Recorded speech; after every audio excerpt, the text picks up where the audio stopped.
Hello, and welcome to another episode of BTech. This episode's more of a public service announcement. So recently moved into a new house and they left the washer and dryer here. Seemed to be nice washer and dryer.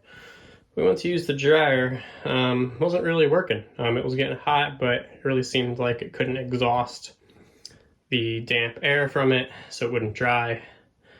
So I went into the crawl space and found what I'll show you in a bit is the most clogged dryer vent hose I've ever seen. And I've been in houses for many years before and never saw the dryer vent hose get this clogged. So I unclogged it, and when I went in to work on the dryer, look at what I found. See this gap here? Can't be closed. So the filter, which is over there, sits in here.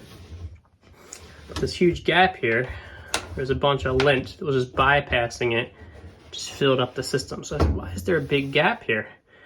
Well, it looks like, we won't say it was the previous owners, we'll say someone at some point, somewhere, interacted with this thing. Yeah. Pull it out. When they went to put it back together, they put these screws in backwards. It's amazing. I've never seen someone do this before.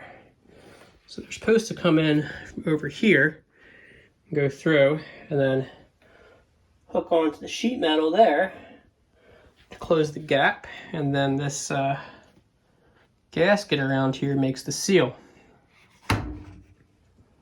But it's going to be impossible to seal these screws in backwards. So we're just going to flip them around, and that should really slow down the amount of lint picking up in the system, and show you the dryer hose just for fun.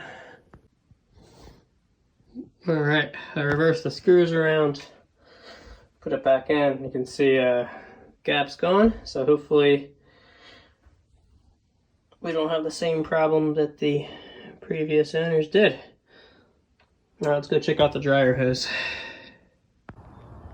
Alright, so what you're seeing here is I took out the duct that was under the house between the dryer and the outside vent, and I wanted to see when you're using the brushes and the vacuum and kind of pushing it down in there, how far are you actually cleaning out, and how bad did this thing look?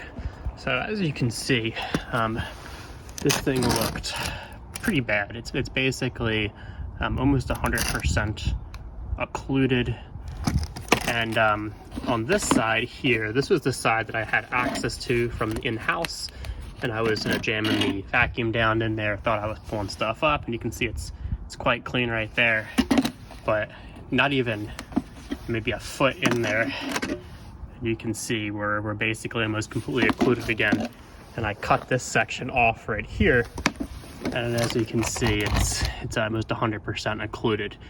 So why is this a big problem? Well, one, the water vapor saturated air in the dryer can't get out, so your stuff can't get dry. You're wasting a lot of energy and time. But the other problem is this stuff is pretty flammable. It's a fire hazard. So if we take some of this out here, I mean, I used to actually save this stuff for survival. Because it's so light, I would put it in my backpack with me and use it to start fires, because even with a sparker, it's just extremely easy to start. I don't have my sparker with me right now, just have a torch.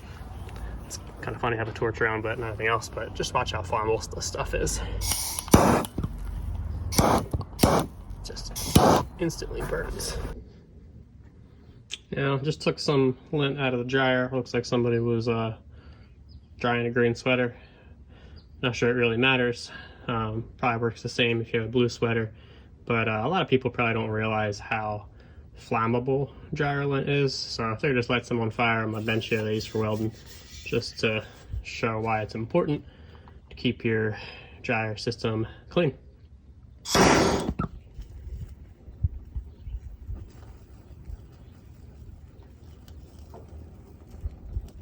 You don't want that burning off inside your house.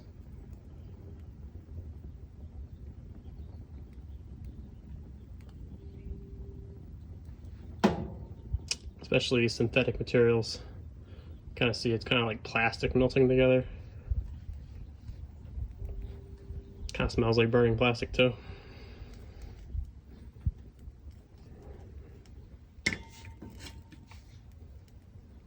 Well, that's about enough of that.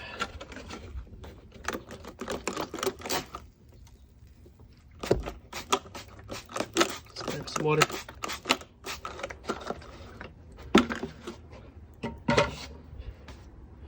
Alright, so we can see how just by having somebody carelessly put some screws in backwards can lead to your system filling up with gyre lint. Eventually that can be real hazardous and lead to fires. So if you moved into a new place or you haven't checked on your gyre system in a while, I do recommend going and checking it out. If you don't know how to do it, call in somebody that knows how and make sure that system doesn't get all blocked up. It's real important for you. Alright now, until next time.